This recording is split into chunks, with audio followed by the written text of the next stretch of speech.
This is the Classical Ideas Podcast.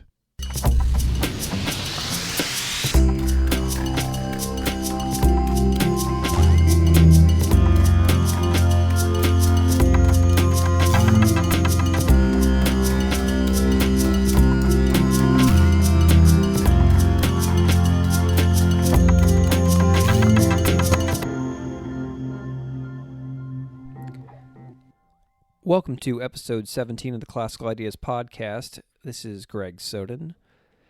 The foundations of the Baha'i Faith go back to a man known as the Bab, which means the gate in Arabic.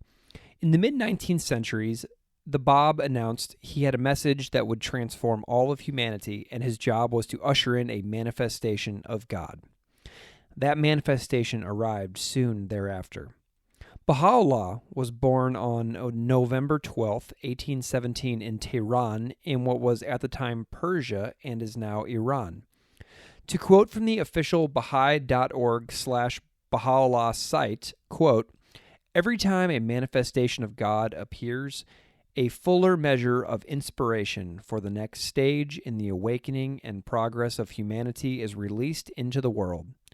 A human being, ordinary in every outward respect, is called to be a mouthpiece for God.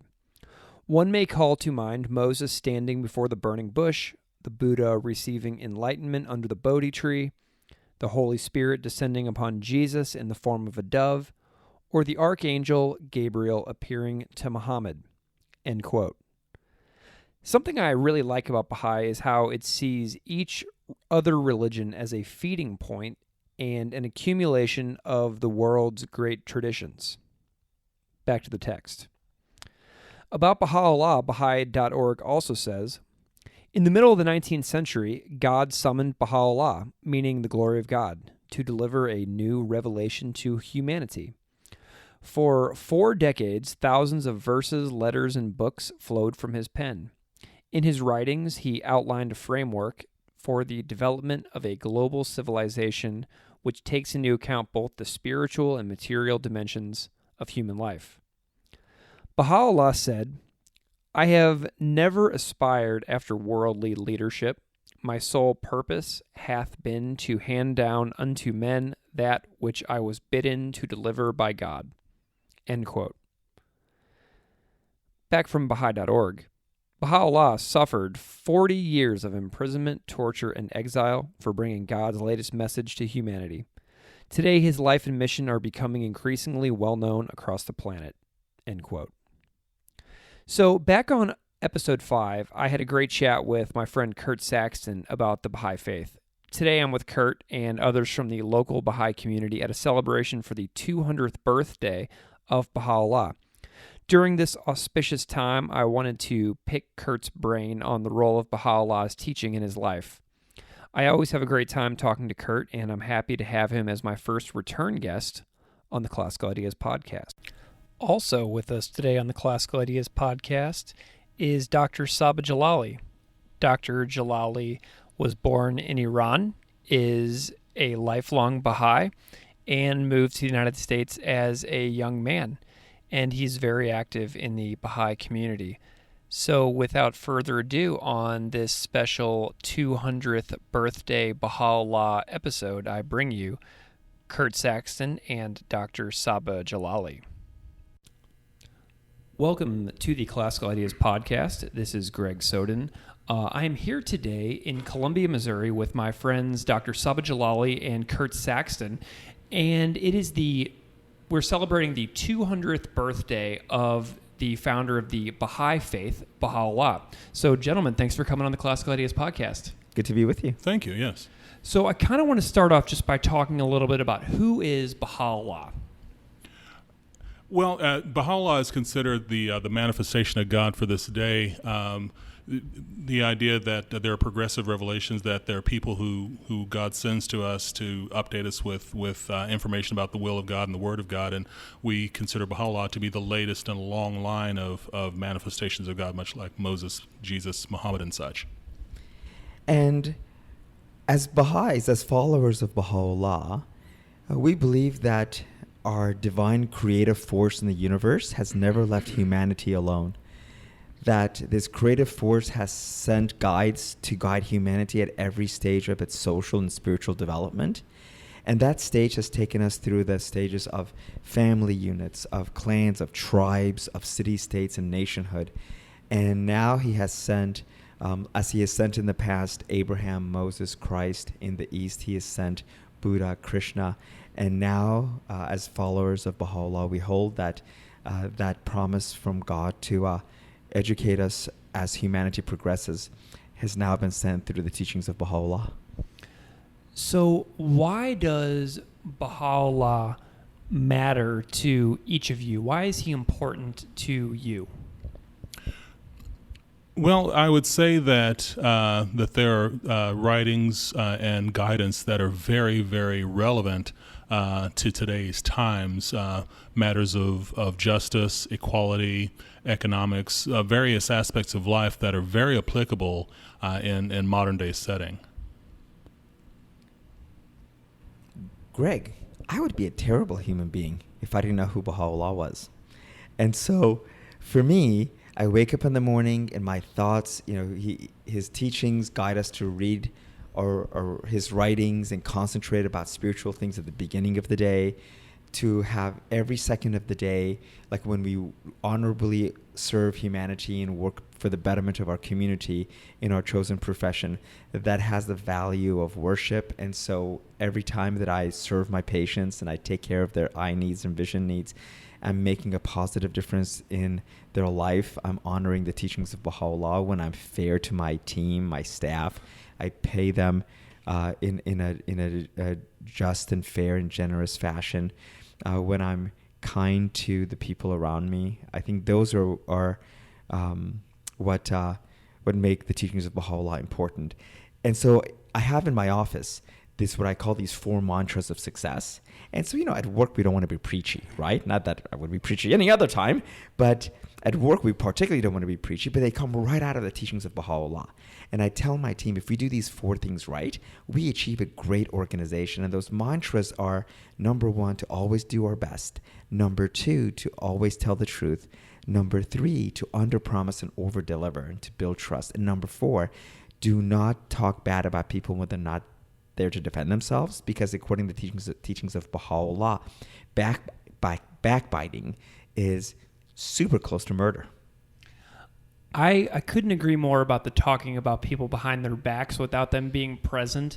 And I was actually sitting in a restaurant today before we came to meet here, and the people at the table next to me were just talking trash about so many people. And I just kept thinking that that's such a lonely way to go through the world, where all you can think to talk about is just hatefulness on other people who aren't even there to defend themselves or to contradict these total negative statements. Yeah, these are spiritual teachings that have been brought by all of God's teachers for centuries. However, we seem to be at a spiritual low point in humanity's existence. So there's a lot of materialism. There's a lot of hopelessness. We hear things in the news that would have shocked us decades ago. And so the need for a divine spiritual intervention for humanity seems like a really good idea right about now. I agree. Agreed, yeah. So what are some of your favorite Baha'u'llah teachings? Well, one that really strikes me because of both the awesome potential and the awesome responsibility is that there's a passage in the writing that says that upon every created thing that God has imbued one of his names and one of his attributes. But that upon humanity that God has bestowed all of his names and all of his attributes, and just that awesome responsibility that comes with that, and combined with another passage that says that God created us all noble, that we have this innate goodness in us, that even if you think about all the atrocities that are committed in the world today, we are so innately good that we engage in any number of moral justifications to make ourselves seem good in order to. I guess that's an optimistic way of looking at that sort of innate nobility. And then also one that really strikes me is that trustworthiness and truthfulness are the foundations of all other human virtues.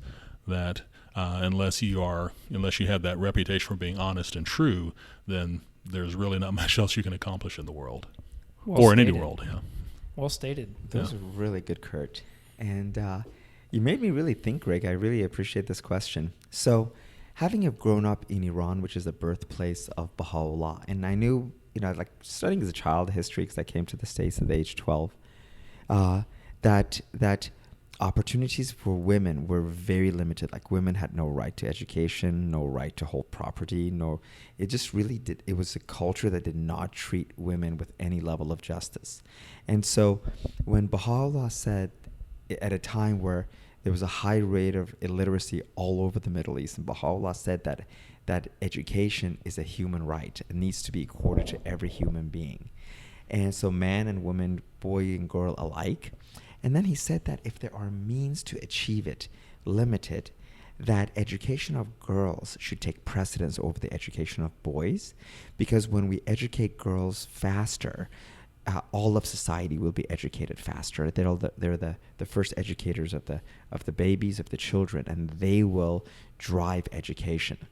And then along with that, so that's really powerful for me, because I have a son and a daughter, so the education of both is really important. And then along with that, the fact that in this system there's no clergy, that we have our own path of connection to our divine creator. And so that brings about all kinds of opportunities for growth in a community. Wonderful. So in this auspicious year, when you're thinking so much about Baha'u'llah and his life and his teachings, how does he inspire you on a day-to-day basis? So among the many teachings of Baha'u'llah is the teachings that he says we're all created from the same stock, that we're created from the same matter, the same dust, and we share this earth and we breathe the same air. And so his principles of justice for humanity, and which means eliminations of all forms of bias and prejudice, that thinking about justice for every human being, eliminating barriers of race, of economics, of class, of social order, of gender, and welcoming everyone, having a spiritual identity that sees every member of the human race as a member of my own family, is a really, really inspiring, where I can treat everyone. So I can feel like I'm a Buddhist, I'm a Hindu, I'm a Christian, I'm Jewish. I can feel comfortable with all these faith identities and love every individual as a member of my own human family. Yeah, and to echo that, that we are called upon to reconcile our differences. I mean, we are different. There are differences in occupation, class, gender, social strata, nationality, that these are part of what make us who we are, but at the same time, we don't attach any inferiority or superiority to that notion. So therefore, that someone is better or worse than I am because of their skin tone or because of their body parts, it encourages me to see that, again, that inherent nobility in all people, that both I am noble, and so I should behave nobly, but everyone else is noble, which means that everyone is deserving of being treated like decent human beings. So it seems like to me like the greatest theme would be unity. I'd agree with that, yeah.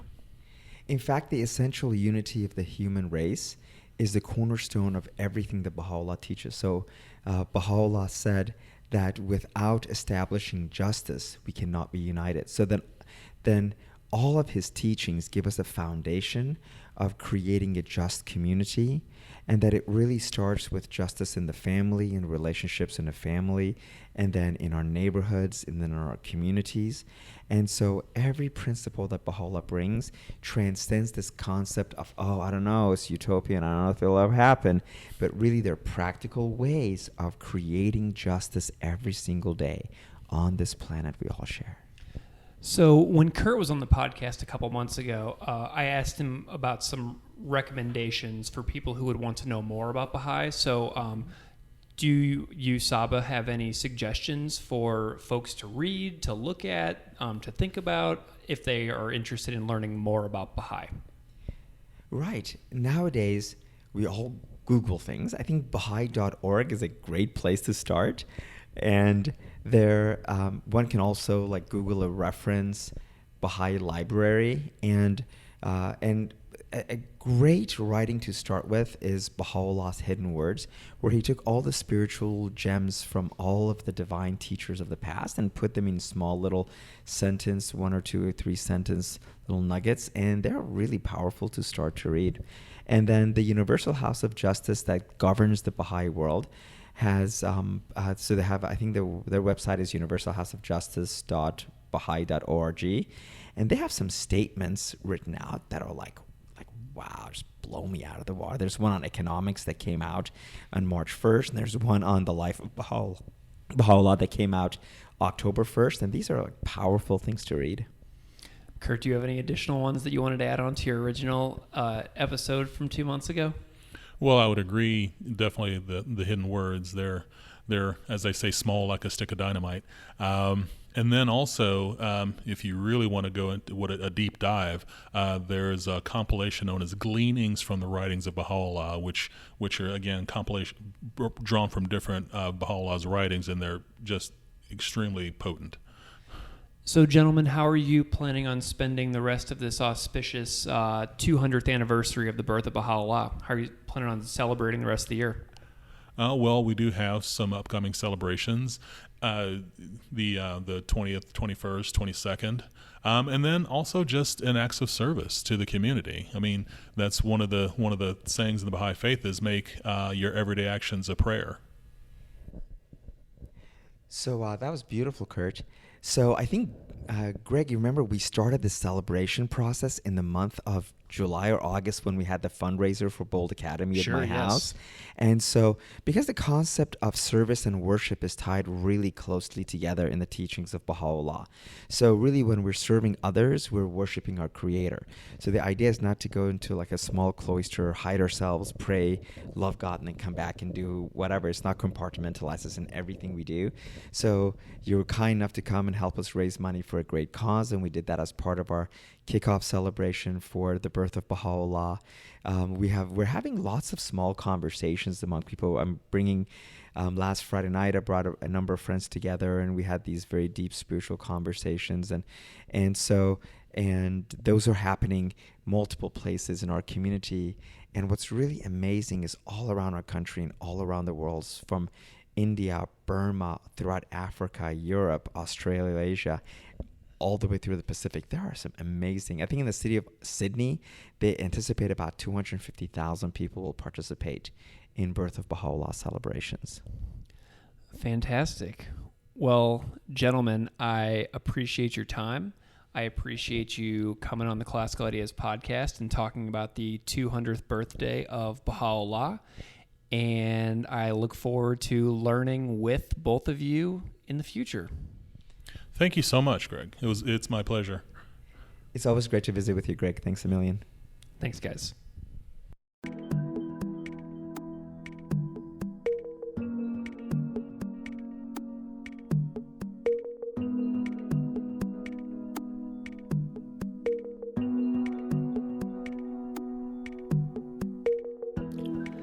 The Classical Ideas podcast is written and performed by me, Greg Soden.